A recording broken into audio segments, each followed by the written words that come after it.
Well, we're in the book of Romans, and today is a bit of an introduction to this wonderful book. And we're going to do things a little differently. We're going to have our Bible reading, which Reg will bring us bit by bit. But first of all, I'm just going to introduce things a bit. This book of Romans has been hugely beneficial to many, many, many people. And it seems to me that when the church in the past, over 2,000 years, has got a bit lost, that people have often come back to Romans.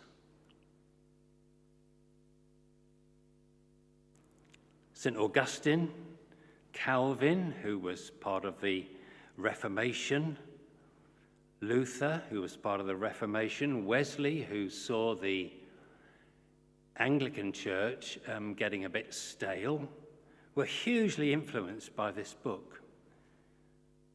And all of these people lived at a time when, as it were, the church was losing its way a bit.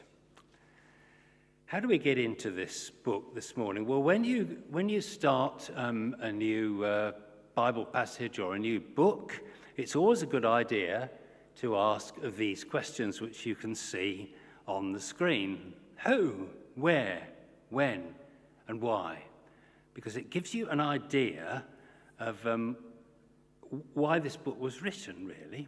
Who wrote it? Well, Paul.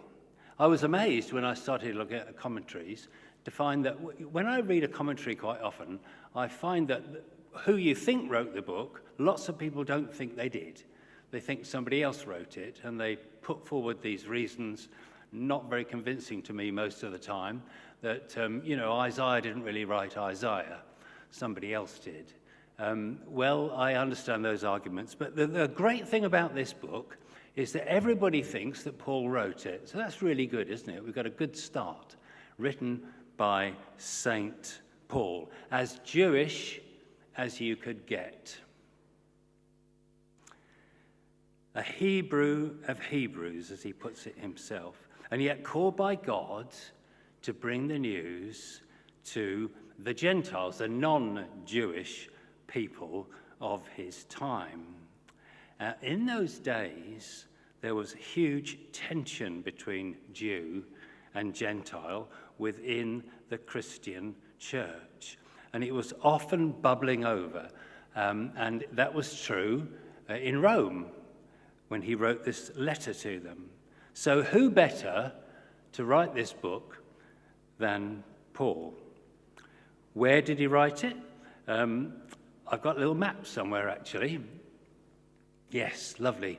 Now, this actually is not the journey that Paul wanted to make to Rome when he wrote this book. We'll come on to that in a minute. But it does show you the parts of the world that Paul had already worked in, very much in what's called Asia Minor, which is modern Turkey. And he'd spread the news of the gospel of Jesus all over that area. And he says in this letter that it's time for him to move on. He would dearly love to visit Rome. So he wrote this letter to them when he was in Corinth, in modern Greece, Achaia, as it says there, where he stayed for 3 months. And he felt that he'd fulfilled God's commission to spread the word in modern Turkey and to move on. And he wanted to visit Rome as part of that. Well, you always want to visit the capital of the world, don't you? You know, that's kind of important because there's going to be lots of important people there that you might meet and lots of important things that you might be able to do. So he wanted to get to Rome. And Romans is really, really important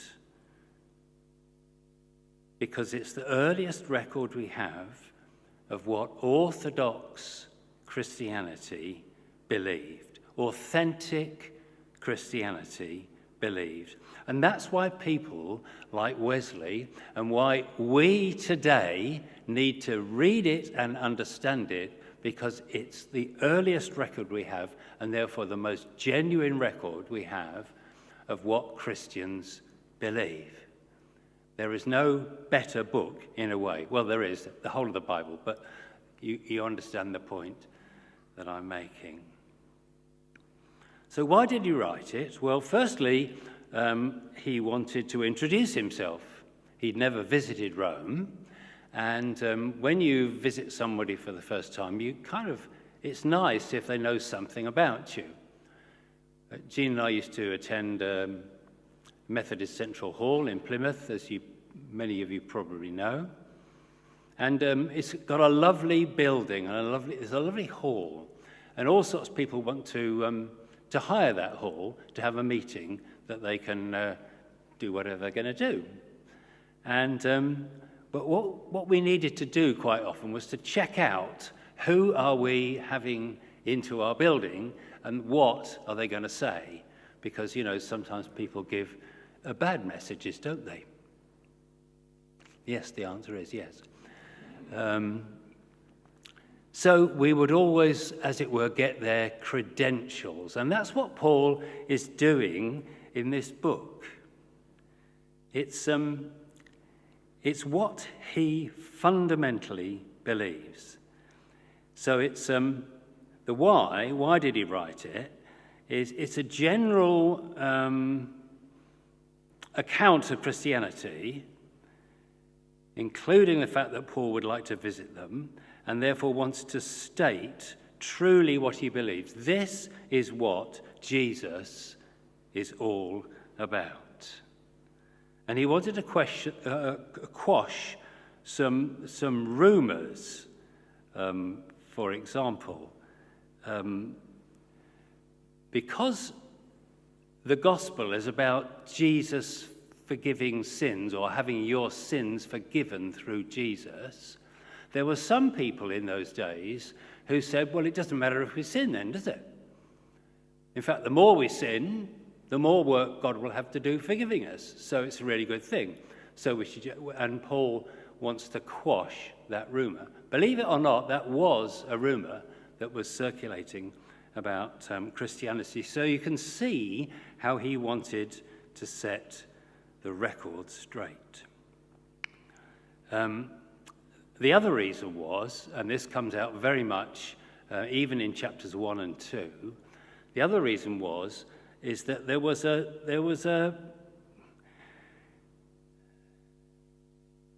tension between Jew and non-Jew, a tension between Jew and Gentile. And what Paul wanted to do was to explain the relationship between the Old Covenant, how God treated his people in the Old Testament, and the New Testament. A lot of people think, a lot of people just focus on the New Testament and just think that that's what the Bible's about. I don't know if you'd noticed, but there's 2/3 as much in the Old Testament as in the New, and it's all really, really important. And what Paul wanted to do was to say, look, this is the story of God's salvation history. From the very beginning, Adam and Eve, right the way through. And it's all so important. Of course, its culmination and in a sense, the only event that matters in history is the coming of Jesus, his death and resurrection. But it's not really possible to understand that without looking at the whole of salvation history. So that was, in a way, what Paul was wanting to do. He was wanting to say God's always been in the business of rescuing us. And I want to explain to you how that all fits together. A little bit of background to Rome, and then honestly we will read the Bible. I know Reg is just itching to get up there. It was the center of the ancient world, it was pagan, and it was immoral. Who was he writing to? He was writing to this mixed Jew-Gentile audience. You see, some Jews believed that in order to become a Christian, some Christian Jews believed that in order to become Christian, you had to become Jewish first. So you had to go through all that Jewish stuff, that Jewish ritual, and become a proper Jew, and then you could become a proper Christian. Now, who better than Paul, who was the one who brought the gospel to the Gentiles, who better than Paul to say, I'm sorry, but that's not the case. We come to Jesus as we are, and he deals with us from that point. Now, we don't have that, do we, these days as an issue, not in our church anyway. Maybe that exists possibly in some parts of the world, but it's not in our church. But there are equivalents. There are things that we might disagree on. Baptism comes to mind. How do you do that? Do you sprinkle some water on a baby's forehead? Do you dunk the person right under the water? We do that here, don't we, from time to time? Does it matter? So there still are things that we need to be careful about and to talk about carefully. We're going to hear 4 short readings this morning, and I'm going to do my best in a brief way to introduce us to the first couple of chapters of Romans. Reg, would you come and read the first reading for us? Thank you.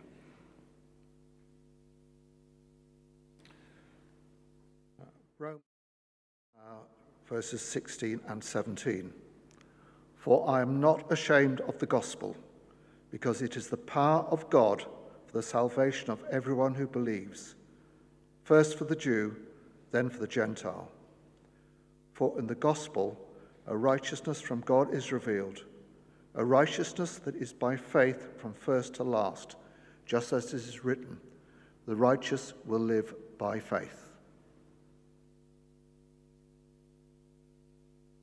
So this is a summary, really, of the whole book. It's certainly a summary of the first 4 chapters, when Paul does begin to show how Christianity develops. But this is it, really. This is it. This was the watchword of the Reformation: by faith alone. The Catholic Church had lost its way. It had become quite corrupt in many ways. And in the Reformation, the Christian leaders tried to bring it back. What is the center of Christianity? It is from faith, from first to last. Nothing else matters more than faith. In Jesus, of course, by faith alone, or in Latin, sola fides. That was their watchword. By faith alone. This topic Paul keeps for about 4 chapters. So we'll have a chance in the coming weeks just to look at this in more and more detail. Just as a matter of interest, the words righteous, justify, and righteousness occur 24 times in the next few chapters, and the words faith and believe occur 27 times. So you can see how that emphasis on our faith in Jesus is so important.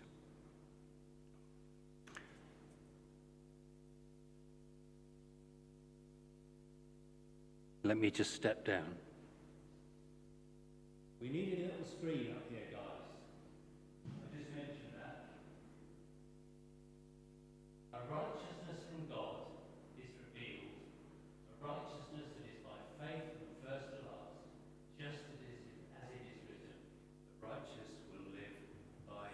faith. The righteousness of God, that is both the righteousness that God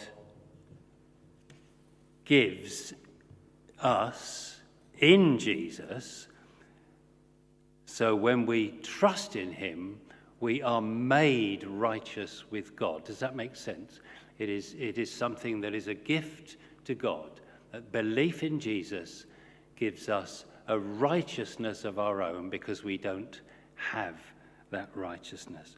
It is also that God is being righteous, is doing the right thing in providing that, because otherwise we would be helpless, and otherwise he would not be able to bless us. So it's a righteousness that is both a gift and it is a righteousness that is in God.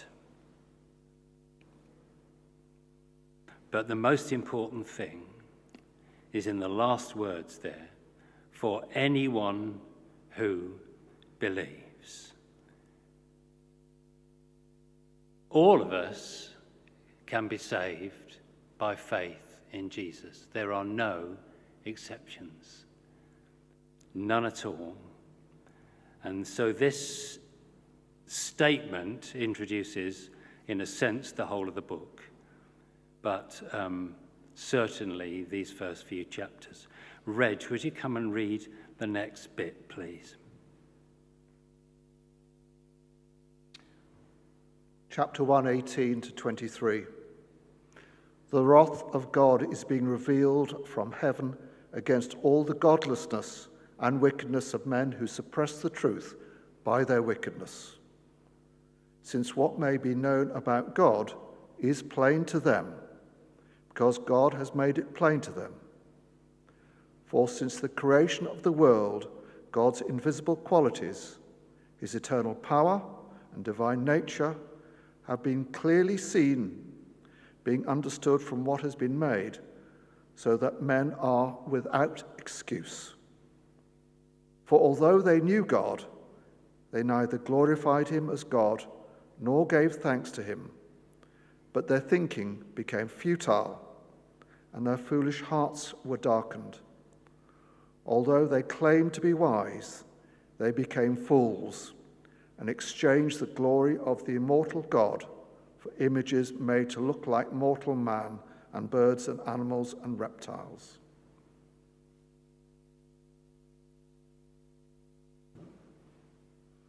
So, why has God chosen to save through Jesus, and why is faith the only way? The answer to that is because all humankind is under the power of sin. Sin, by the way, is a word in the Bible that means falling short. It's an image from archery. You miss the mark. That's what sin is. It's missing the mark. We tend to think it's things like eating chocolate and stuff like that, but it's actually just missing the mark. Whose mark? God's mark. Paul says later, all have sinned and all have fallen short of the glory of God. This is not about, oh, you've done something wrong, I need to forgive you, and we can sort out. All right. This is falling short of the glory of God. I should say, really, I shouldn't put that on you. I tend to forget that. I tend to forget that the whole purpose is that one day we will live in the glorious company of heaven, and we will see and experience and even be the glory of God. It's huge, And we tend to be thinking I tend to be thinking on a lower level. This is about us becoming glorious like God. Wrath, by the way, is mentioned. It's not God getting stroppy, throwing his toys out of a pram and kind of ranting and raving at us. Wrath is not uncontrolled anger. It's not emotional rage. It's an absolute opposition to sin. God is just against sin. It's true that the Bible uses words like anger and so on and so forth, but it's not like our anger. He doesn't strop at us. He's just against sin. Are you against sin? Can I have some nods? You're just the same as God then. Now, this section here describes, if you like, the whole world position, the Gentile position from the point of view that Paul's writing. They have had no special revelation like Israel. But they have seen, it says, God's invisible qualities all around them. I believe that people know, as it says here, the presence of God, the existence of God from what he's made. I'm talking about creation speaks for itself, really. The stars, a sunset, a newborn baby. Those are the ones that we normally quote, aren't they, as speaking about God. How did that happen? How was that baby created? Jean and I had the great pleasure on our honeymoon, actually, of going to the Grand Canyon, and we didn't go down into it. We started, but it was too much of a challenge, so we stopped that one. But what we did do was we sat on the rim of the Grand Canyon at sunset, and we watched the sun go down. And it sank. Perfect weather, of course. And gradually the sun got lower, and loads of people there, all around, all enjoying this absolute spectacular event. The sun disappeared. Everybody clapped. They just burst into spontaneous applause. Who were they clapping? Leave you to draw your own conclusions. So Paul says at the end of this little piece, so people really are without excuse. There is a general revelation of God through nature, largely, which everybody sees and everybody knows, and so he says, people are without excuse. And he goes on, I'm not going to go through them in detail, but he goes on to mention the sins that people fall into. He mentions idolatry first, because that strikes at our relationship with God. And he mentions sexual sin, because unfaithfulness, for example, strikes at our intimate relationship with other people. But he also, at the bottom, inconveniently, you might think, mentions gossiping. I remember realizing a long time back now, and it's stayed with me forever, really. My sins are just different from yours, if I may put it that way. We all have different sins. At least I'm assuming there's nobody perfect here. They're not the same, and that's why we need to be really careful about how we approach this whole thing. Reg, would you come and just move us on a bit? So from chapter 2, beginning at verse 12, all who sin apart from the law will also perish apart from the law, and all who sin under the law will be judged by the law. For it is not those who hear the law who are righteous in God's sight, but it is those who obey the law who will be declared righteous.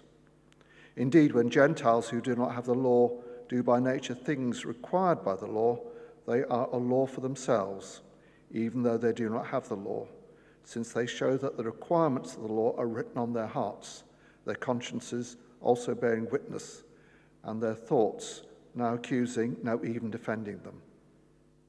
This will take place on the day when God will judge men's secrets through Jesus Christ, as my gospel declares.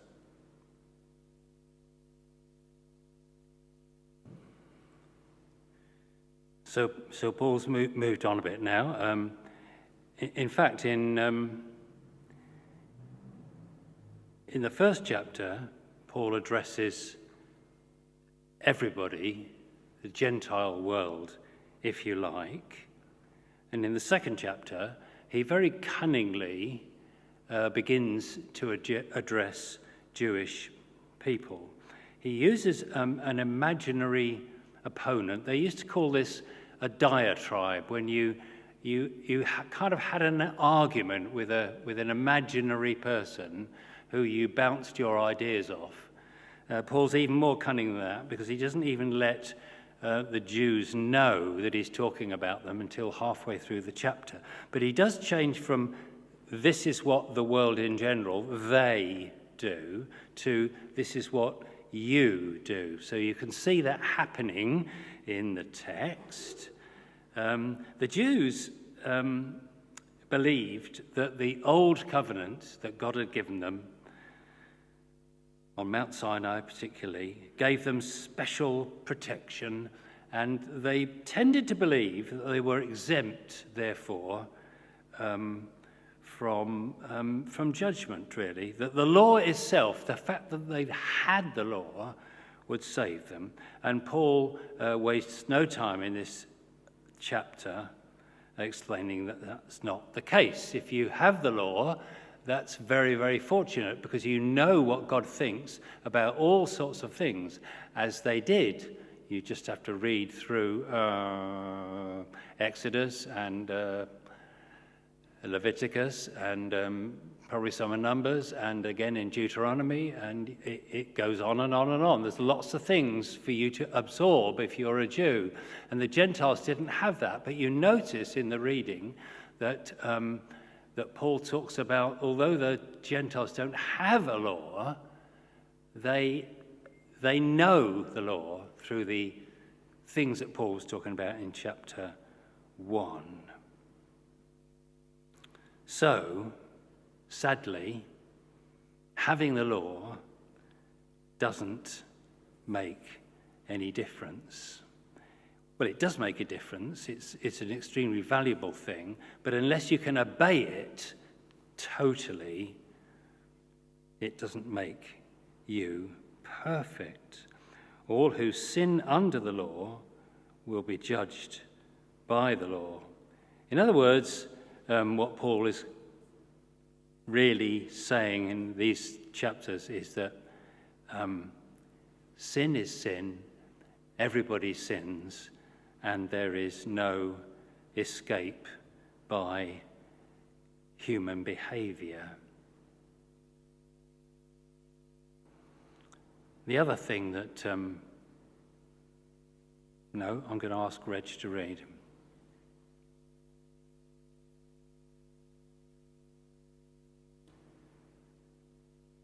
And Romans 2, 25 to 29.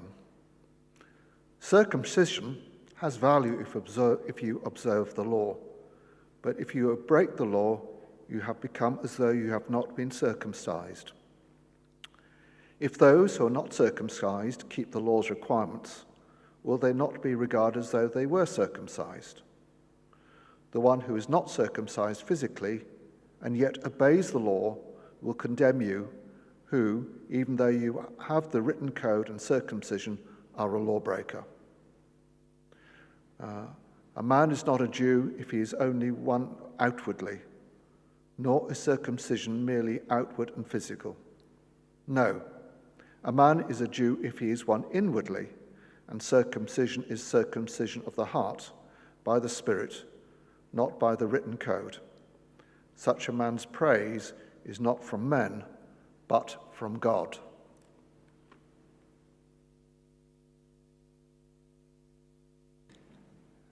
So this is the last bit. It's really interesting because Paul is getting to the heart of the matter, literally. So we know that it's only by faith in Jesus. We know that the whole world is in a state of sin and sinfulness. We know that although the Jews have the law and know what God thinks is right, they, and we as well, are unable by human effort to keep that law. And the last thing that Paul speaks about, which again is a completely Jewish concept, is circumcision. That was the other thing which was the sign of the covenant that the Jews had. Does it have any saving power? And again, the answer is no, it doesn't. Only has saving power if you obey the law. And then Paul introduces something which again is an Old Testament concept, that God actually doesn't look at the externals, but looks at the heart. And Paul goes as far as to say, somebody's only a Jew if they're one inwardly. Same with us.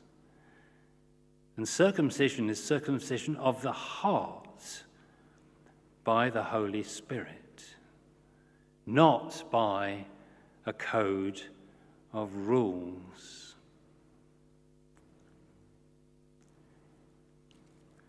I say introduces, but actually Jean pointed out this to me. She was reading in Deuteronomy this week, and it says in Deuteronomy, as far back as the 5th book in the whole Bible, it says, the Lord your God will circumcise your hearts and the hearts of your descendants, so that you may love him with all your heart, with all your soul, and live. Way, way back in the Old Testament, God was letting people know that actually it's about what you're like on the inside. And that he can bring you life. You shall love the Lord your God with all your heart and with all your soul and with all your strength. That was why Jesus was so often saying what the greatest commandment is, because it's about loving God with everything that you have. And again, the Old Testament prophets like Jeremiah and Ezekiel spoke of a time when God would put his law in our hearts, in our minds, in our spirits, by his Spirit. And Paul is looking ahead now into how God will act in our lives when we have faith in Jesus. But first, he will return to the theme he began with. It's all about faith in Jesus.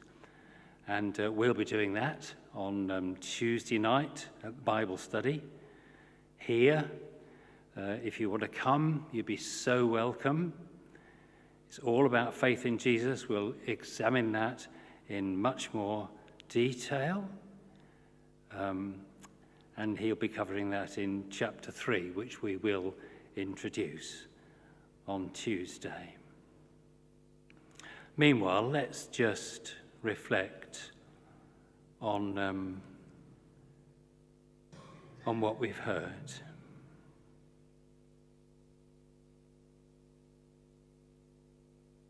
And we want to thank God that through Jesus, this problem which afflicts the whole of mankind and womankind, this problem of sin can be dealt with. What I don't want you to do today is to go away depressed about sin.